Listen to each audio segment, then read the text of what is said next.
వీరభద్ర, నీవిక నిరాటంకంగా దక్ష శిక్షా కార్యక్రమాన్ని పూర్తి చేయవచ్చు.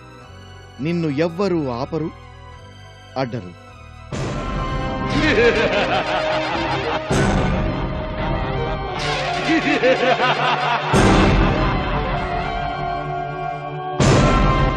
పరమేశ్వరుడు సర్వం సహాధికారి, సకల సృష్టి పాలకుడు, శాసకుడు. శివద్రోహం, శివభక్త ద్రోహం క్షంతవ్యం కాదు. శివధిక్కారం అకాల మరణ కారణం కాగలదు. ఇది గుర్తెరగండి, గుర్తెరిగి ప్రవర్తించండి.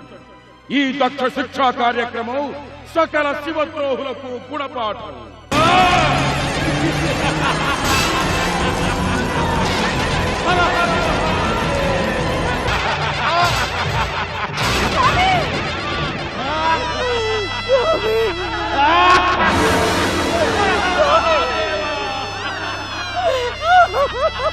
దక్ష యజ్ఞ నాశనం దక్షుని వంటి శివద్వేషులకు గుణపాఠం కాగలదు. వేదగాన వైభవంతో విలసిలిన యజ్ఞం పూర్తయ్యే విధం ఆలోచించు. మహేంద్ర,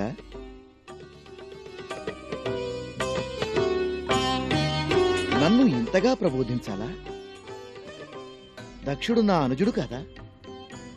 ఆనాడు పరమేశ్వరుణ్ణి వెలివేసి నిరీశ్వర యాగంగా ప్రారంభించిన ఆ యజ్ఞం ఇంతటి సమస్యను సృష్టిస్తుందని ఎవరమూ ఊహించలేదు. జగజ్జనని సతీదేవి తనూత్యాగం సకల సంక్షోభానికి కారణమైంది. పరమేశ్వరుడి ప్రసన్నతే ఈ సమస్యకు పరిష్కారం కాగలదు.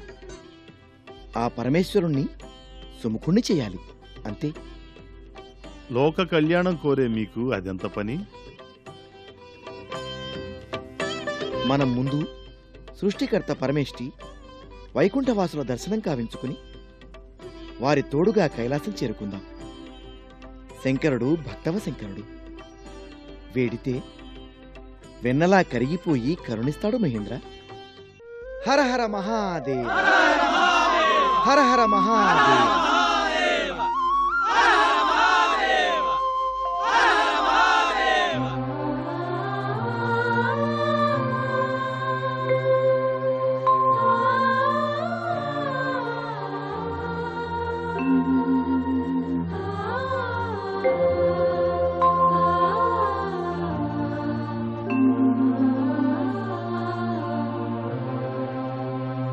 సృష్టి స్థితికారులు, ఇంద్రాది దిక్పాలకులు, నారదాది మహర్షులు దక్షయజ్ఞ వాటికను విడిచి ఈ వెండి కొండకు వేంచేసిన కారణం తెలుసుకోవాలని ఉంది.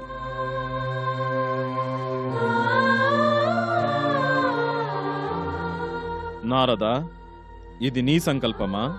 మహేశ్వర, ఇది ఒకరి ఆలోచన కాదు, ఏ ఒక్కరి సంకల్పం కాదు. సకల దేవతా బృందం, సకల మునిగణం, దిక్పాలకులు చింతించిన కార్యం. మేం సృష్టికర్తను వేడితే ఆయన విష్ణుమూర్తిని అర్థిస్తే ఆ పురుషోత్తముడు సూచనతో విచ్చేశాం.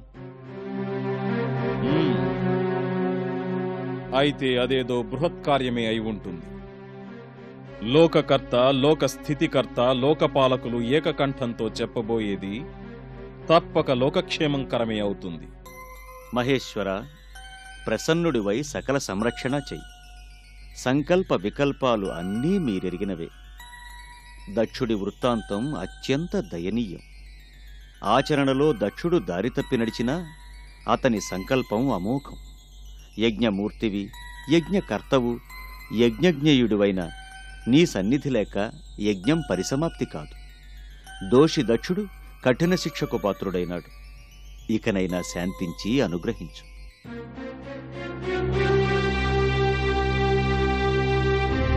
మహాదేవ, యజ్ఞ నిర్వహణలో జరిగిన లోపాన్ని సవరించి ఆ యజ్ఞ పరిసమాప్తికి తోడ్పడమని, నా పుత్రుడు దక్షుణ్ణి పునర్జీవితుని గావించమని అర్థిస్తున్నాను.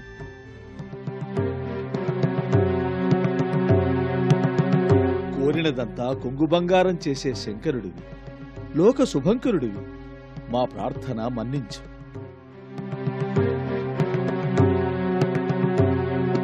శివంకర, శంకర, జగత్కళ్యాణ వరమివు దేవా. మహేంద్ర, బ్రహ్మదేవ, మహావిష్ణు, నారద మహర్షి, మీ మనోగతం అవగతమైంది. దక్షుడు మూర్ఖంగా ప్రవర్తించాడు. నన్ను తిరస్కరించి తానే తిరస్కృతుడైనాడు. నన్ను ధిక్కరించి తానే లోకధిక్కరణ పాలయ్యాడు. నన్ను బహిష్కరించి తానే లోక బహిష్కృతుడైనాడు.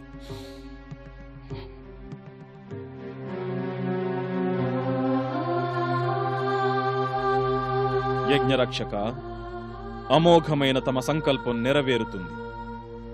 యజ్ఞ రక్షణ, యజ్ఞ పునరుద్ధరణ, యజ్ఞ సమాప్తి చక్కగా నెరవేరగలదు. శేషకార్యం అశేష బృందారక సమక్షంలో పరిసమాప్తి అవుతుంది.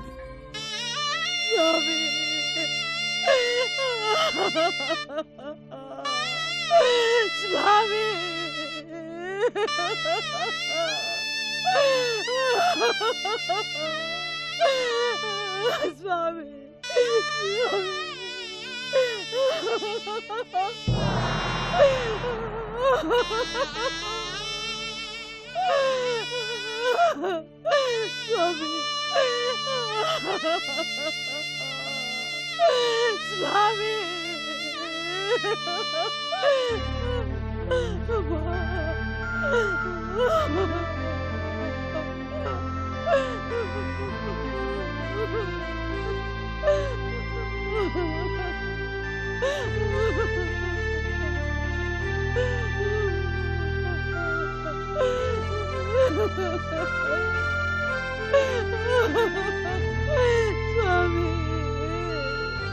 వీరావతార వీరభద్ర, నీ సాహసం అద్భుతం, ప్రశంసనీయం.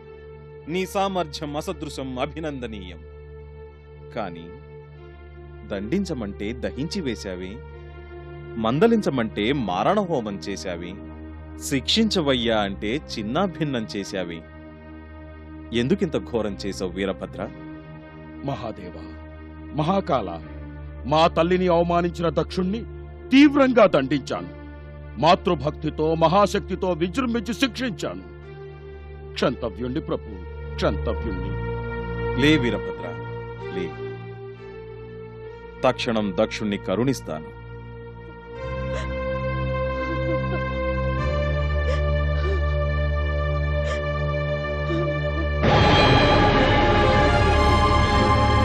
వీరభద్ర, తలలేని దక్షుడి దేహం మాత్రం కనిపిస్తున్నది. నీ పట్టి సంధాటికి తెగిపడిన తని శిరస్సుని వెదికి తీసుకురా.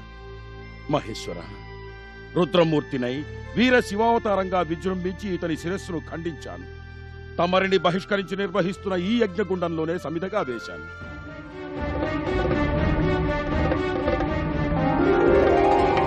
ఈ దక్షుడు వ్యర్థుడు, అహంకారి, దురహంకారి. ఇక ఇతనికి సంతోషం దుర్లభం, సౌఖ్యం మృగ్యం. మదోన్మత్తుడై ఆలోచనాశూన్యుడై శివనింద చేసినందుకు రాగల కాలంలో శిరస్సు కోల్పోయి మేషశిరధారి అవుతాడు. ఎంతటి వారలైనా శాపఫలాన్ని, కర్మఫలాన్ని అనుభవించక తప్పదు. నాడు నంది శాపం నేడు నిజం కానున్నది. యజ్ఞార్థం తెచ్చిన మేషశిరస్సును దక్షుడికి అతికించండి. ఇకపై మేషశిరస్సుతో జీవిస్తాడు ప్రజాపతి. ఆ జ్ఞానువర్తులం మహాదేవ. వీరేశ్వర ప్రభు,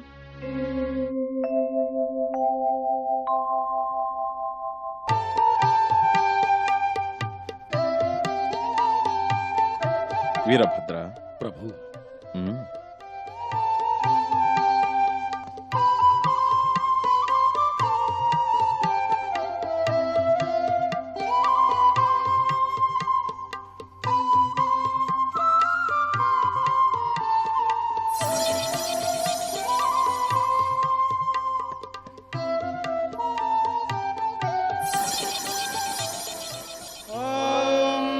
नमो रुद्रेभ्यो ये पृथिव्याङ्गेऽन्तरिक्षे ये दिव्ये शामन्नं वातो वर्षमिषभस्तेभ्यो दश प्राचेत्पश दक्षिणा दश प्रदेचेत्पशोदीचेत्पशोऽध्वास्तेभ्यो नमस्ते नामृणयन्तु देयं दिष्पायश्च नाद्वेष्टितं भोजं वेददामि त्र्यम्बकं यजामहे सुगन्धिं पुष्टिवर्धनम् उर्वारुकमिव बन्धनान् मृत्योर्मुक्षीयमामृतादो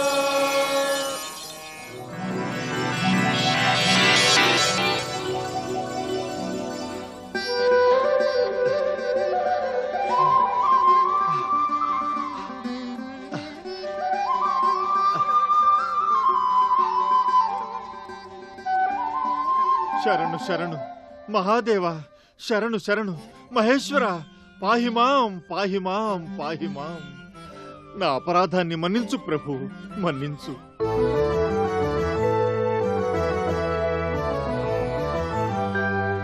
దేవేభ్యో దానవేభ్య పితృముని పరిషత్ సిద్ధ విద్యాధరేభ్య సాధ్యేభ్య చారణేభ్యో మనుజ పశులసజ్జాతి కీటాదికేభ్య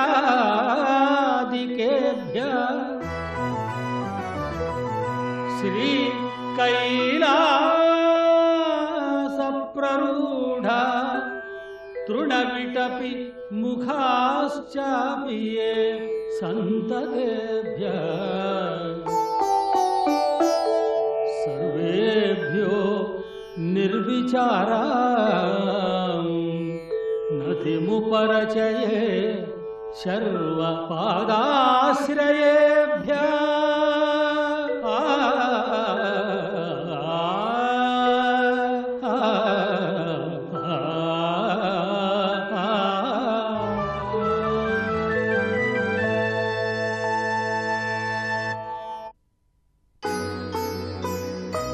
దక్ష ప్రజాపతి, తప్పు చేయడం సహజం.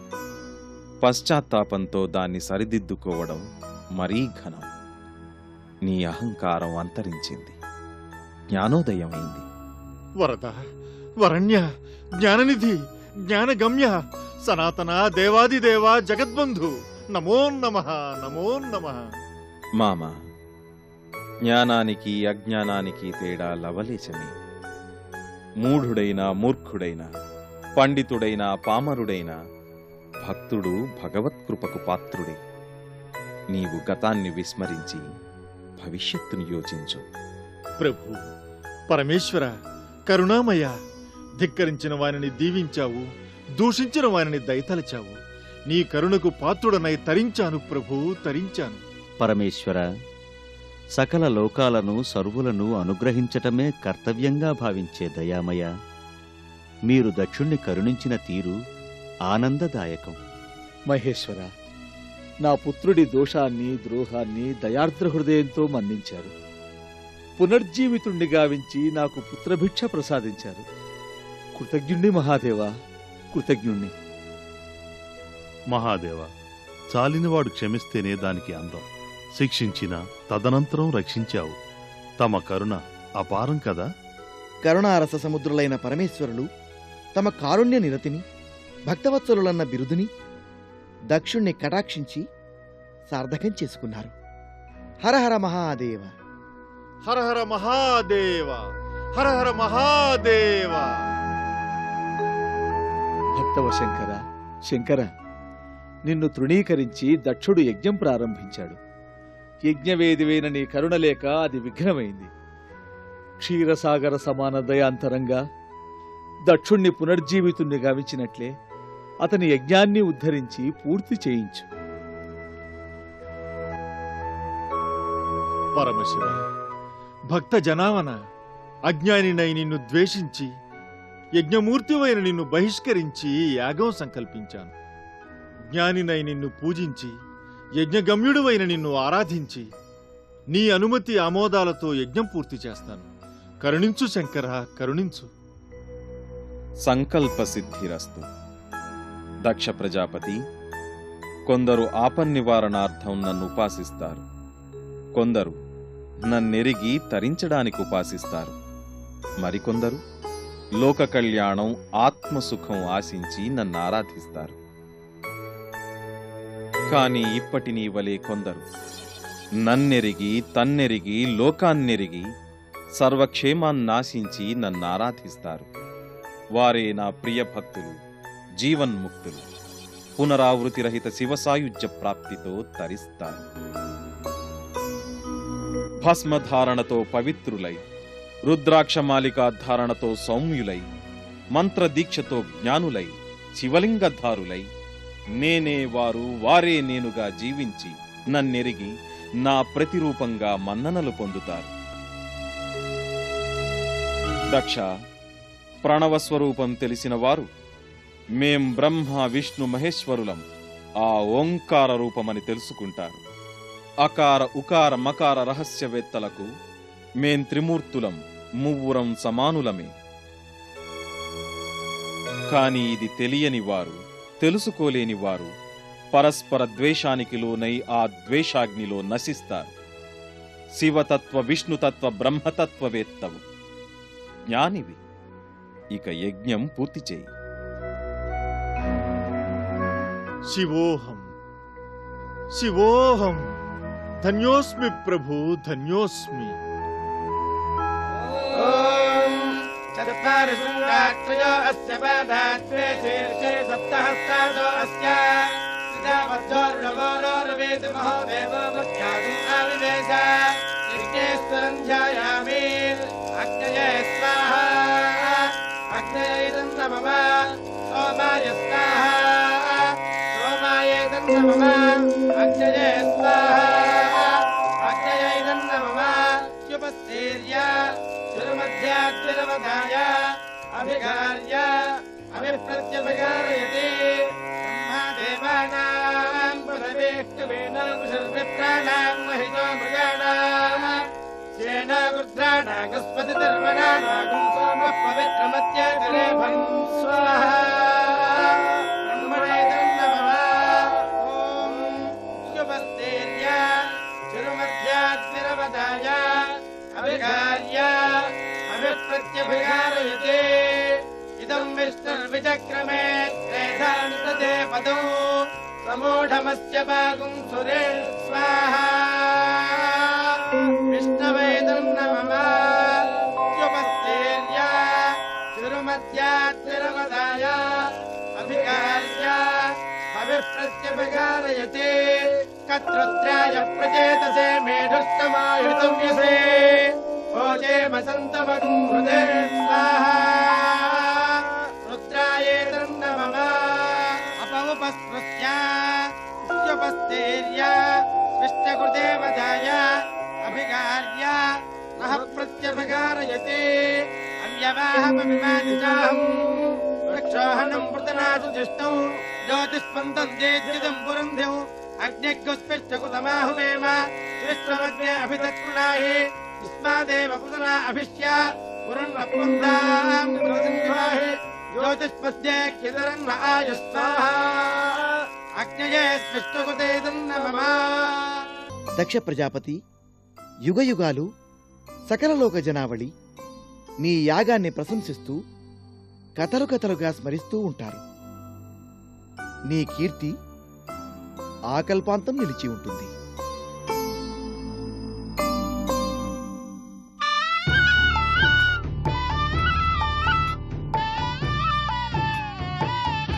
శాశ్వతానంద సిద్ధిరస్తు.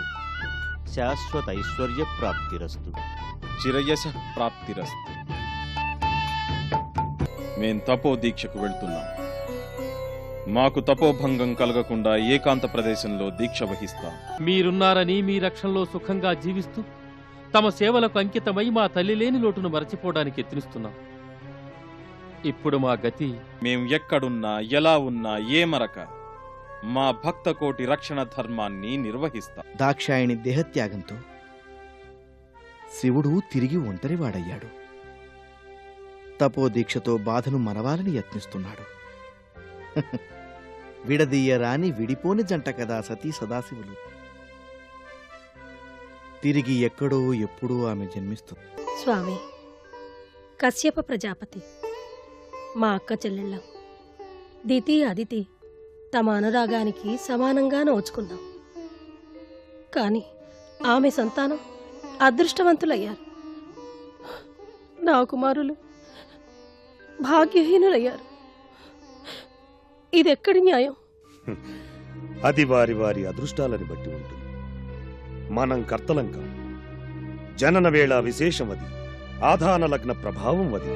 తిథి ఎప్పుడు గర్భవాసాన పడి పొడమి మీద పడతాడో వాడి నుదుట ఆ సృష్టికర్త బ్రహ్మ 4 గీతలు అప్పుడే లిఖిస్తాడు. ఆ గీత రాత మార్చటం మార్చుకోవడం ఎవ్వరి తరమూ కాదు.